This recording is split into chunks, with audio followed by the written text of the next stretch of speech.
Sepotong senja untuk pacarku.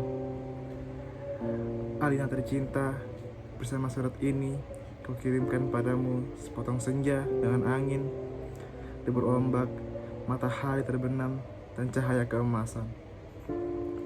Apakah kamu menerimanya dalam keadaan lengkap, seperti setiap senja di tepi pantai? Tentu ada juga burung-burung, pasir yang sudah basah, siluet batu karang, dan barangkali juga perahu lewat dari kejauhan. Maaf, aku tidak sempat menelitinya satu persatu. Mestinya ada juga lokan, batu yang berwarna-warni, dan bias cahaya cemerlang yang berkeretap pada buih, yang bagaikan impian selalu saja membuat aku mengangankan segala hal yang paling mungkin kulakukan bersamamu.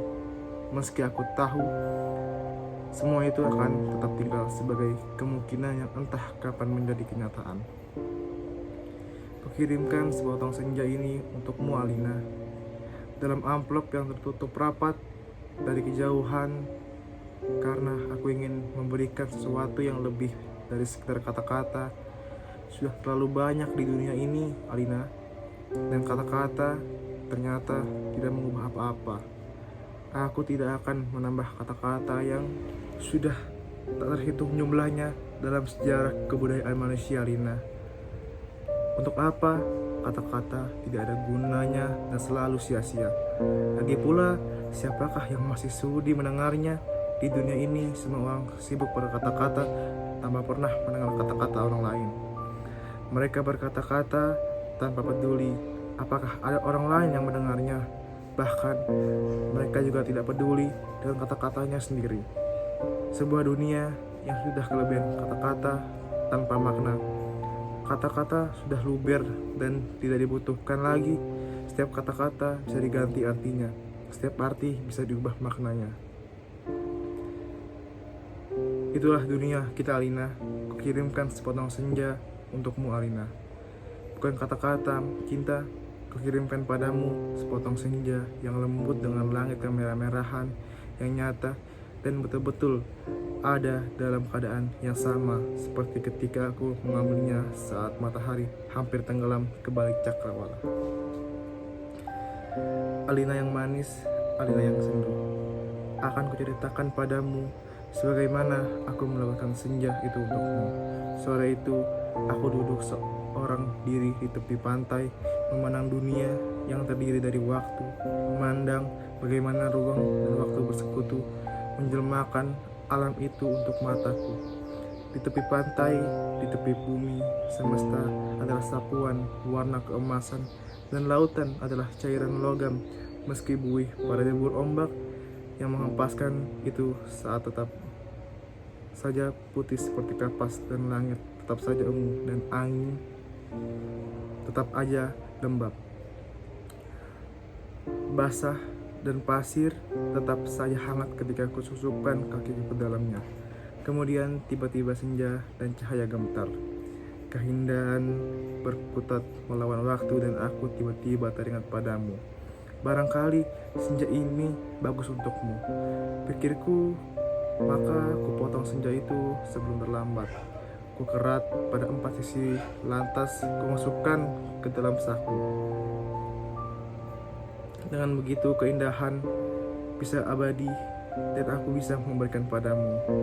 Setelah itu aku berjalan pulang dengan perasaan senang. Aku tahu kamu akan menyukainya, karena aku tahu itulah senja yang terlalu banyak kamu bayangkan untuk kita. Aku tahu kamu selalu membayangkan hari libur yang panjang, perjalanan yang jauh, dan barangkali sebatang kursi malas pada sepotong senja di sebuah pantai di mana kita akan bercakap-cakap sembari mandang langit sambil berangan-angan, sambil bertanya-tanya, apakah semua ini memang benar-benar telah terjadi? Kini senja itu bisa kamu bawa kemana-mana. Ketika aku meninggalkan pantai itu, kulihat orang-orang datang berbondong-bondong. Ternyata mereka menjadi gempar karena senja telah hilang. Kulihat cakrawala itu berlubang sebesar kartu pos. Alina sayang, semua ini telah terjadi dan kejadiannya akan tetap seperti itu. Aku Setelah sampai ke mobil, ketika di antara kerumunan itu, kulihat seorang menunjuk-nunjuk ke arahku. Dia yang mengambil senja itu. Saya lihat dia mengambil senja itu. Kulihat orang-orang itu melangkah ke arahku. Melihat ke lagat itu, aku segera masuk mobil dan tancap gas. Catat nomornya. Catat nomornya. Aku melejit ke jalan raya, kebut mobilku tanpa perasaan panik. Aku sudah berniat memberikan senja itu untukmu dan hanya untukmu saja, Alina. Tak seorang pun boleh mengambilnya dariku. Cahaya yang keemasan itu membinar-binar di dalam saku. Aku merasa cemas karena meskipun kacaku gelap, tapi cahaya senja tentu cukup terlihat terang dari luar. Dan ternyata cahaya senja itu memang menembus segenap celah dari mobilku, sehingga mobilku itu meluncurkan dengan nyala cemerlang ke aspal maupun ke angkasa. Dari radio yang kusetel, aku tahu berita tentang hilangnya senja dalam tersebar kemana-mana, dari televisi, dalam mobil, bahkan kulihat potretku sudah terpampang. Aduh, baru hilang satu senja saja sudah panik seperti itu. Apa tidak bisa menunggu sampai besok? Bagaimana kalau setiap orang mengambil senja untuk pacarnya masing-masing? Barangkali memang sudah waktunya dibuat senja tiruan yang bisa dijual di toko-toko, dikemas dalam kantong plastik dan dijual di kaki lima.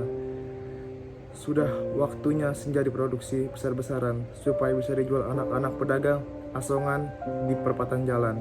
Senja cuma 1.003. Di jalan tol mobilku maju masuk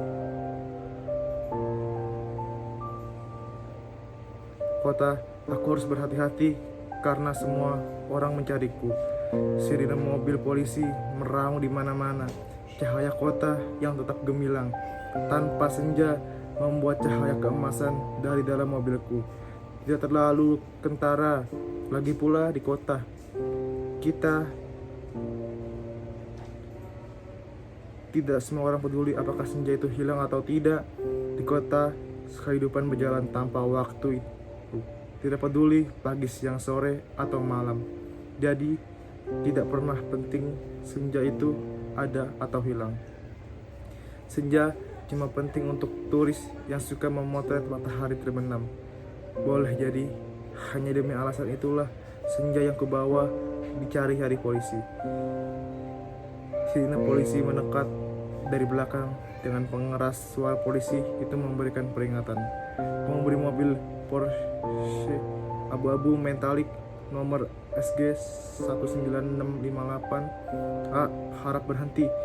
Ini polisi. Anda ditahan karena dituduh telah membawa senja.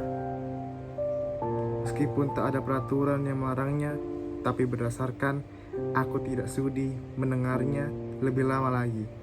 Jadi, kulibas dia sampai terpental keluar pagar di tepi jalan. Kutancap gas dan menyelip-nyelip dengan lincah di jalanan. Dalam waktu singkat, kota sudah penuh raungan sirine polisi. Terjadi kejar-kejaran yang seru, tapi aku lebih tahu seluk-beluk kota. Jalanan dengan cahaya yang bermain warna, gang-gang gelap yang tak pernah tercatat.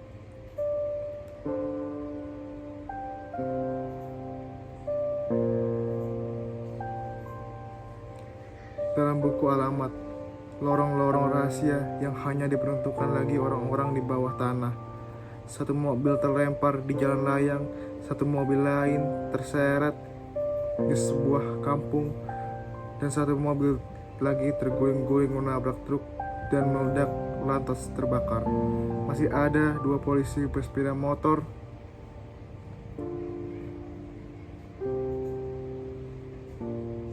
mengejarku.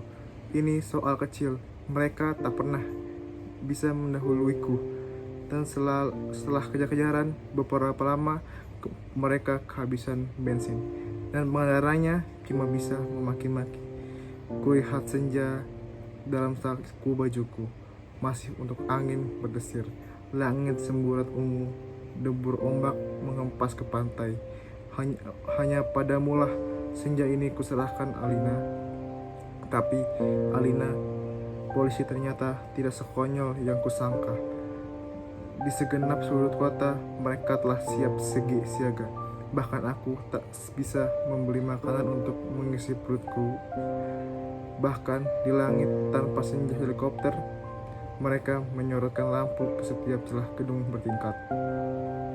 Aku tersudut dan akhirnya menyaris tertangkap. Kalau saja tidak ada gorong-gorong yang terbuka, mobilku sudah kutinggal ketika memasuki daerah rumah itu. Aku berlari di antara gudang, rumah tua, tiang, serta mali-mali jatuh di atas sampah, merayapi tangga-tangga reot, sampai seorang gelandangan menuntunku ke suatu tempat yang tak akan pernah kulupakan dalam hidupku. Masuklah, katanya senang. Di situ kamu aman. Keluar dari sana, baunya bacin dan pesing. Ku tengok ke bawah, ku lihat kelelawar bergantungan. Aku ragu-ragu, namun deru helikopter dengan lampu sorotnya yang mencari-cari itu melenyapkan keraguanku. Masuklah, kamu tidak punya pilihan lain. Dari gelandangan itu mendorongku, aku terjelembab jatuh. Bau busuknya bukan main. Gorong-gorong itu segera tertutup dan kudengar gelandangan itu merebahkan diri di atasnya. Lampu sorot helikopter menembus celah gorong-gorong, tapi aku tak cukup untuk melihatku. Kuraba senja dalam kantongku. Cahayanya yang merah keemas-emasan membuat aku bisa melihat dalam kegelapan.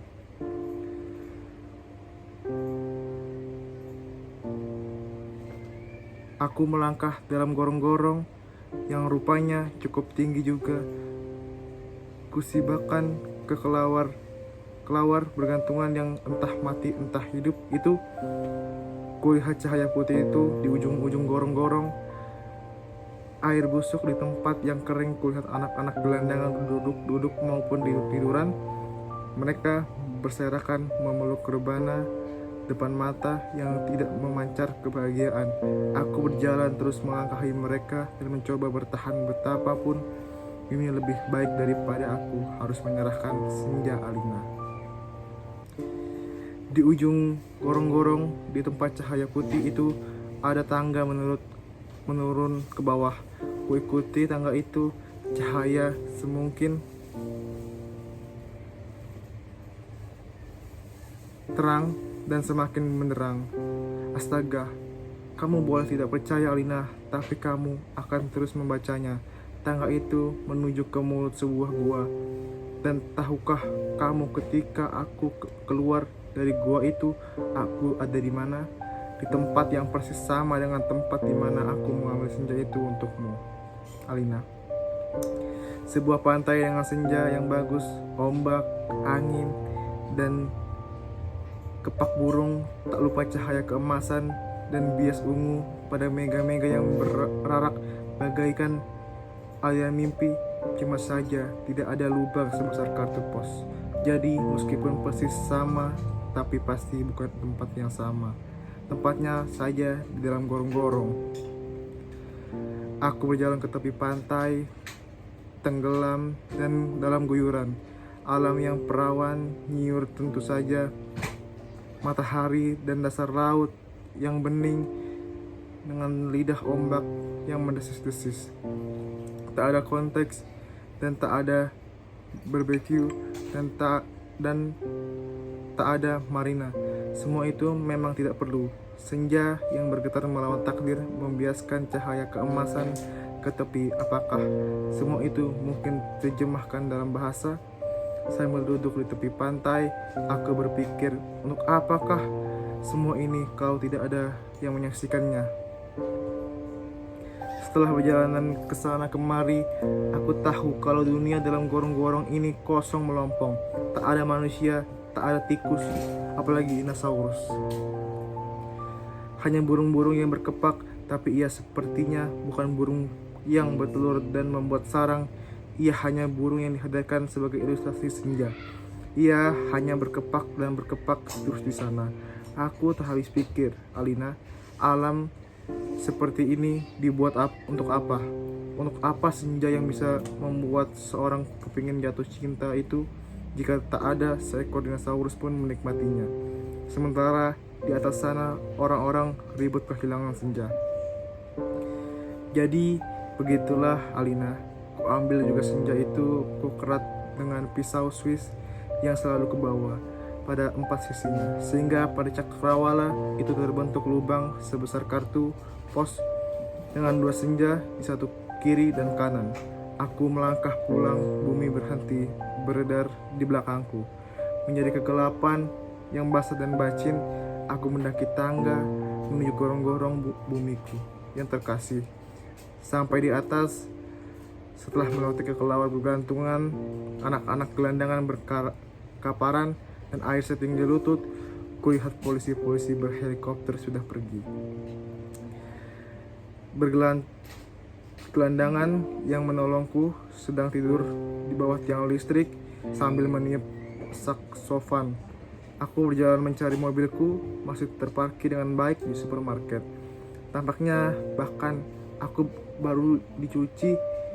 Sambil mengunyah pizza, segera ku kebut mobilku menuju ke pantai dengan 2 senja di pesaku kiri dan kanan, lengkap dengan matahari laut pantai dan cahaya keemasan masing-masing. Mobilku bagai memancarkan cahaya ilahi. Sepanjang jalan layang, sepanjang jalan tol, ku tancap gas dan kecepatan penuh. Alina, kekasihku, pacarku, wanitaku. Kamu pasti sudah tahu apa yang terjadi kemudian. Kupasang senja yang dari gorong-gorong pada lubang sebesar kartu pos itu. Dan ternyata pas lantas kukirimkan senja yang asli itu untukmu lewat pos. Aku ingin kamu mendapatkan apa yang kulihat pertama kali, senja dalam arti yang sebenarnya. Bukan semacam senja yang ada di gorong-gorong itu. Kini gorong-gorong itu betul-betul menjadi gelap, Alina. Pada masa yang akan mendatang, orang-orang tua akan bercerita pada cucunya tentang kenapa gorong-gorong menjadi gelap. Mereka akan berkisah bahwa sebenarnya ada alam lain di bawah gorong-gorong dengan matahari dan rembulannya sendiri. Namun semua itu tiada lagi karena seorang telah mengambil senja untuk menggantikan senja lain di atas bumi. Orang-orang tua itu juga akan bercerita bahwa senja di atas bumi yang asli telah dipotong dan diberikan oleh seseorang kepada pacarnya. Alina yang manis, paling manis dan akan selalu manis.